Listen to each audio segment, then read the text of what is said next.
Alors dans cette vidéo donc, on va voir comment on peut embellir ces lignes de basse.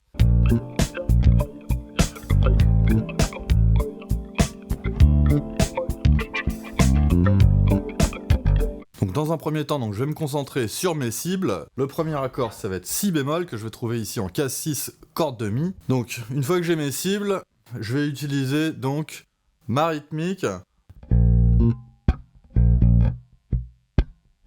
Et donc à la fin, je peux aussi construire des petites phrases ou des licks en utilisant essentiellement mes pentatoniques.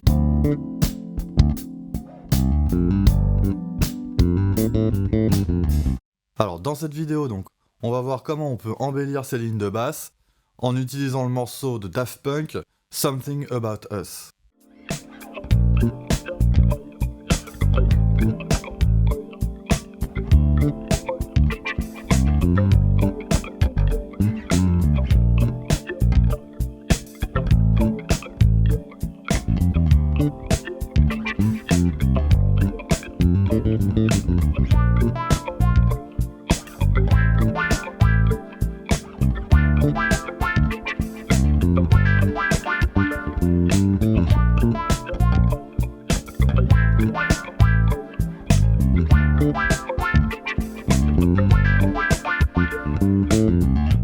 Donc dans un premier temps, je vais me concentrer sur mes cibles. Donc le premier accord, ça va être si bémol que je vais trouver ici en case 6, corde de mi. Je vais utiliser principalement des octaves pour ce morceau. Donc, ici, ça va être case 6 et case 8, corde de ré. Donc éventuellement, je peux jouer le si bémol ici, case 1, avec son octave ici, case 3, corde de sol. Mais moi, je l'ai relevé plutôt ici. Donc au niveau du son, je trouve que c'est plus rond. C'est ici que je le joue. Ensuite, je vais aller sur mon La, qui est ici case 5, corde de mi. Le Ré, case 5, corde de La. Et le Sol, case 3, corde de mi. Donc, une fois que j'ai mes cibles, je vais utiliser donc ma rythmique pour faire des remplissages. Donc ici, je vais utiliser pas mal de passing notes, surtout pour remplir. Mais avant ça, il faut vraiment que j'ai bien ma rythmique. Ça va me permettre en fait de pas arrêter mon groove. Et surtout, si je le fais correctement, de développer un groove naturel et une façon de remplir qui est naturelle. Donc moi ici, voilà, je rappelle, donc la ligne, elle va essentiellement pas bouger. Et donc je vais utiliser en fait tout ce que je peux utiliser au niveau de mon corps pour pouvoir en fait avoir ma rythmique ou mon flux, c'est-à-dire mon débit. Voilà, donc ici, vous voyez, je vais taper après mon octave pour avoir ma caisse claire. Ici, après les deux doubles croches, je referme et ça, je le compte. Voilà, ensuite, je fais une sorte de petite fantôme et je tape. Donc, ça, en fait, c'est pour me donner mon débit de croche. Ta, tss, tss, tss. Voilà, donc je tape. C'est comme si je voulais taper mes temps, et mes retours de temps, c'est un léger gratté, voilà. Ça peut être très discret, hein, c'est juste pour me donner le débit.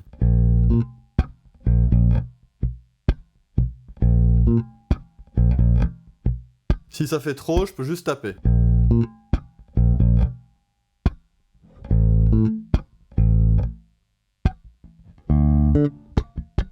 Voilà. Ici, pour le Ré, je vais faire tic-tic-ka. Parce qu'en fait, voilà, la dernière, la pêche est sur la dernière double croche du deuxième temps. Tic-tic-ka. Voilà, donc c'est comme si je faisais tek-tek-ka. Voilà. Je vais continuer.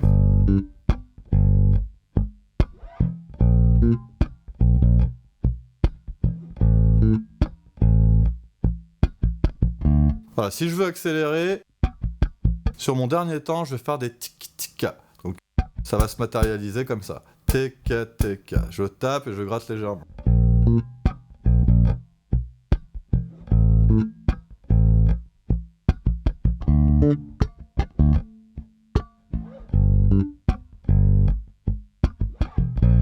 Voilà, comme je vais utiliser pas mal de double croche pour remplir, c'est pas mal de faire ça aussi sur le dernier temps. Je vous fais écouter ça maintenant avec l'accompagnement.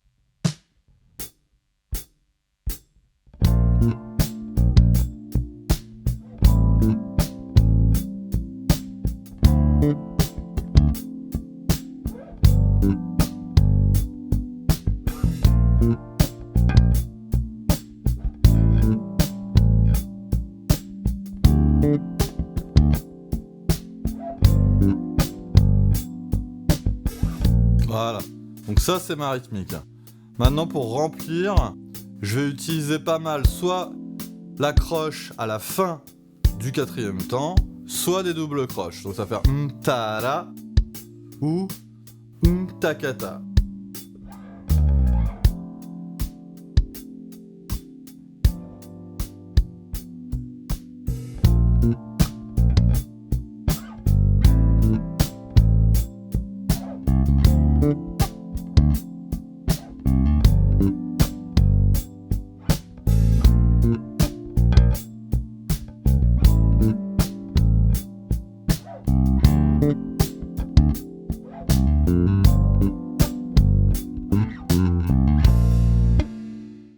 Voilà, donc moi je trouve que ça c'est ce qui marche le plus, ces rythmes-là, donc ta-da, donc soit une croche en l'air sur le quatrième temps, soit deux doubles croches. Si je fais deux croches sur le dernier temps, je trouve que ça ralentit trop.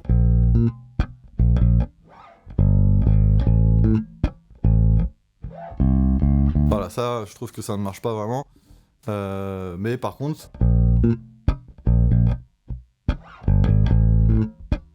Ou juste une croche. 1. Voilà, donc pour ce rythme des doubles croches, je vais utiliser soit une double approche. Donc si je pars d'ici pour aller sur mon La, voilà, éventuellement, je peux faire ça par exemple. Donc une approche par demi-ton, je pars du Sol. Voilà. Et donc j'enchaîne, casse 3, casse 4 pour arriver sur 5. Je peux aussi le faire de l'autre côté. Voilà, j'évite ça. Parce que ça, comme cette note sort de la gamme, ça va sonner un petit peu dissonant. Donc je vais plutôt faire comme ça. Donc ici ça va être case 8, case 6 pour aller sur ma case 5. Ça fait...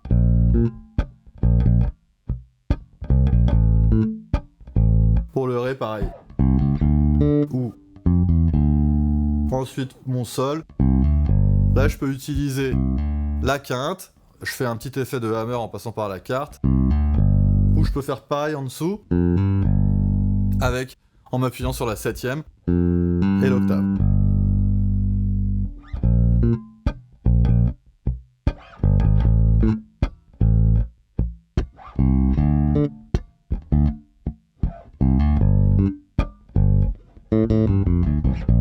Voilà. Et donc à la fin, je peux aussi construire des petites phrases ou des licks en utilisant essentiellement mes pentatoniques. Donc ici, je suis en Fa majeur, donc je vais utiliser cette penta. Donc la penta de Fa majeur, elle est là normalement.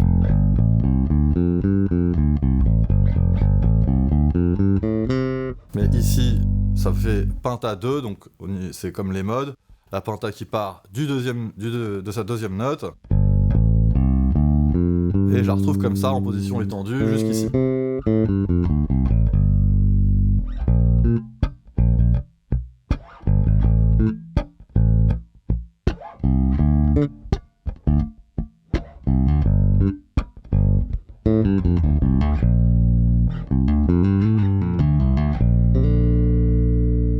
Voilà, donc ça c'est quelque chose que je peux faire beaucoup, surtout pour mes relances de fin de cycle. C'est-à-dire que quand j'arrive à la fin de mes 4 mesures qui tournent en boucle, je peux faire une relance de type break de batterie avec une petite phrase. Alors maintenant, pour aller plus loin, je vais pouvoir rentrer plus dans l'analyse et donc voir en fait dans quelle tonalité je suis et quel mode et quels accords je peux avoir accès. Donc ici, je suis en Fa majeur. Donc le premier accord, ça va être Si bémol majeur, donc ça va correspondre au 4e degré de Fa majeur, donc je vais avoir accès à mon mode lydien.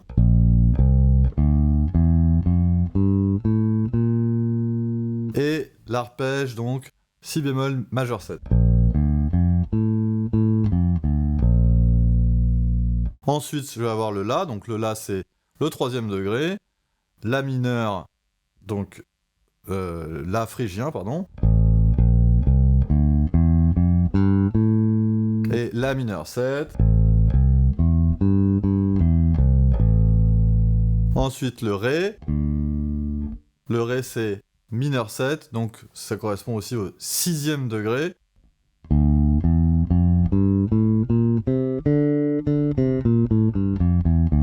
Voilà, donc je vais avoir accès aussi à mon arpège. Ré mineur 7. Et le Sol, donc le Sol il est un peu particulier, parce qu'il devrait être deuxième degré par rapport à Fa, mais là il est cinquième degré, parce qu'il est dominant, donc on voit que l'accord c'est Sol 7, donc septième de dominante, qui correspond à mon mode mixolydien.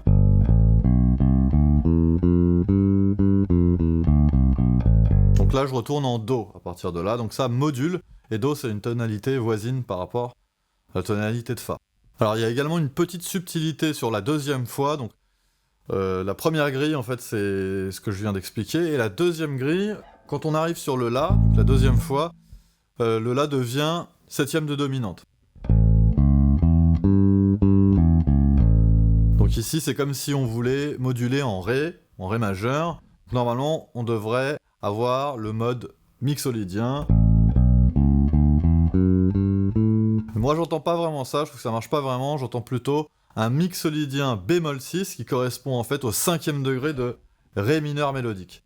Donc pour moi c'est un peu un jeu d'harmonie, au lieu de moduler ici pour aller au Ré qui vient juste après, donc le Ré mineur naturel, c'est comme si on indique que c'est plutôt le Ré mineur mélodique.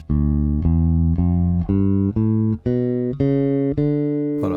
Et son cinquième degré, donc, il correspond à mixolydien bémol 6, c'est-à-dire qu'on abaisse la sixte d'un demi-ton par rapport à un mixolydien normal.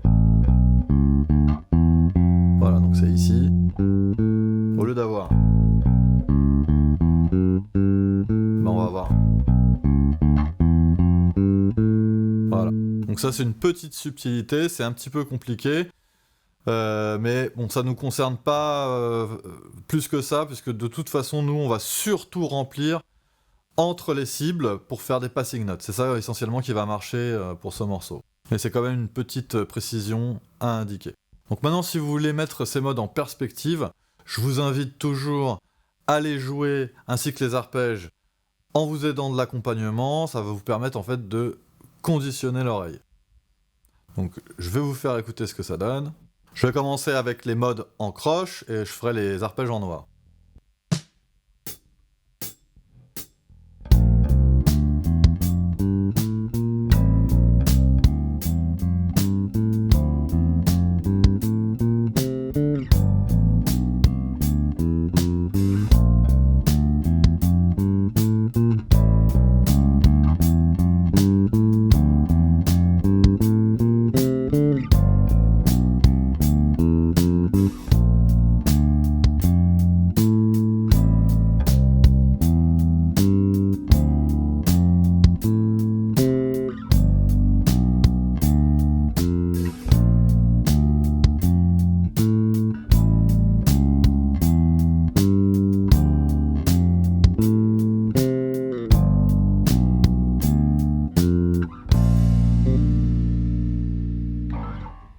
Voilà donc, principalement pour les modes et les arpèges. Maintenant, je vais parler de mes secteurs. Donc là, je vous renvoie au chapitre Gamme Mapping, si vous voulez en savoir plus. Donc, pour moi, les secteurs, en fait, ça sert à découper le manche en 5 cases et donc d'accéder à toutes les notes de la tonalité. Si par exemple, ici, je veux trouver toutes les notes de la gamme de Fa entre la case 1 et la case 5, j'applique une technique donc, qui me donne un schéma. Donc je commence en fait par jouer la sonorité du degré, donc ici c'est ionien. Et ça me donne ça. Et si je recommence, ça me fait ça. Et donc là je suis arrivé au bout de mes 5 cases. Et si je observe mon schéma, donc ici j'avance en ligne, hein, toujours par ton. Pareil pour la corde de La. Et ici c'est 1, 2, 4 et encore 1, 2, 4. Et donc cette technique marche partout. Si jamais j'étais en sol majeur, ça serait exactement le même doigté, mais à partir d'ici. Voilà, donc une fois que je connais mon schéma, en fait je vais pouvoir avoir une visibilité meilleure par rapport justement à l'endroit du manche où je me trouve. Ici, moi, je vais utiliser beaucoup le secteur du deuxième degré, donc à partir du sol, puisque je vais retrouver pas mal de choses. Ici, j'ai mon si bémol, le La, le Ré. Voilà, donc comme je joue par là, voilà. Je peux éventuellement aller jusqu'au troisième degré, mais ça va être principalement le deuxième que je vais utiliser, donc le doigté, c'est celui-là. 1, 3, 4, et ensuite j'avance par ton jusqu'au bout. Voilà, donc là entre la case 3 et la case 7, donc je vais avoir toutes les notes de la tonalité de Fa.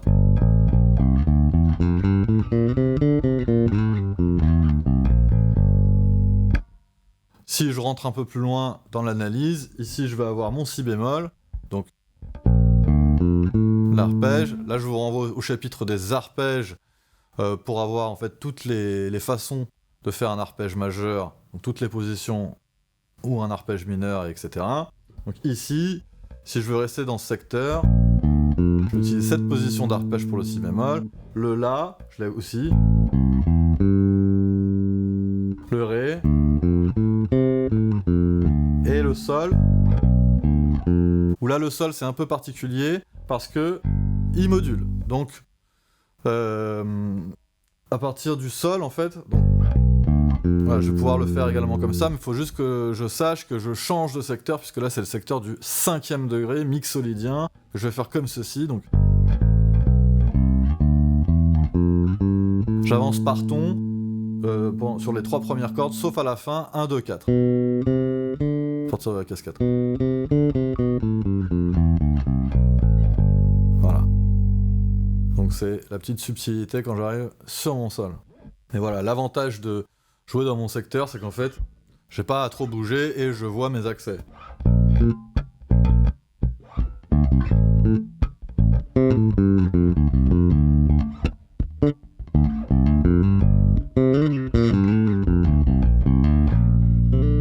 Voilà.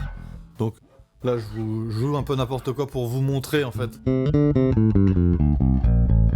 où sont les notes, mais bien évidemment, une fois que j'ai trouvé ces notes, ça va pas me donner en fait la créativité. Il faut après que je construise des plans qui soient jolis et qui soient adaptés.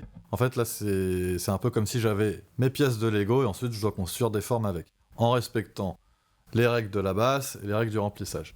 Donc la dernière chose que je vais utiliser beaucoup ici, c'est les pentatoniques. Donc comme je l'ai dit tout à l'heure, ici comme je suis en Fa majeur principalement, je vais utiliser la penta de Fa,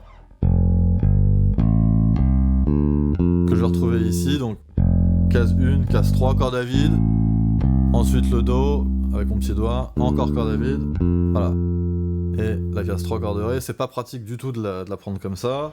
Normalement, si je connais mes positions, elle se trouve comme ça, si je la prends avec ce Fa ici.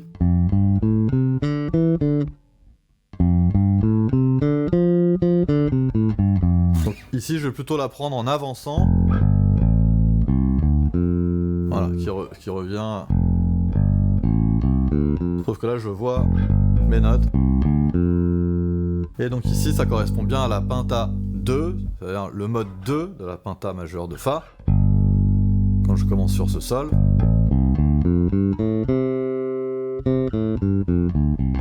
Et avec ma position étendue, donc je peux aller jusqu'ici. Si je continuais, ça me rendrait ici, donc penta 3.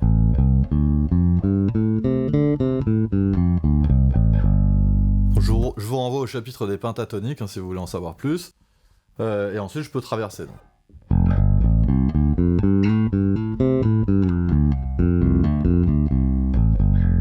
Voilà. Donc ça, c'est pratique pour construire des phrases entre mes accords, surtout mes phrases de relance en fin de cycle. Donc voilà essentiellement ce que je peux dire sur ce morceau en ce qui concerne l'analyse et les remplissages. Maintenant, à vous de vous exercer en utilisant le playback. Donc n'hésitez pas à faire des choses à votre niveau. Maintenant, je vais vous faire une petite démo pour que vous puissiez avoir quelques idées et vous inspirer.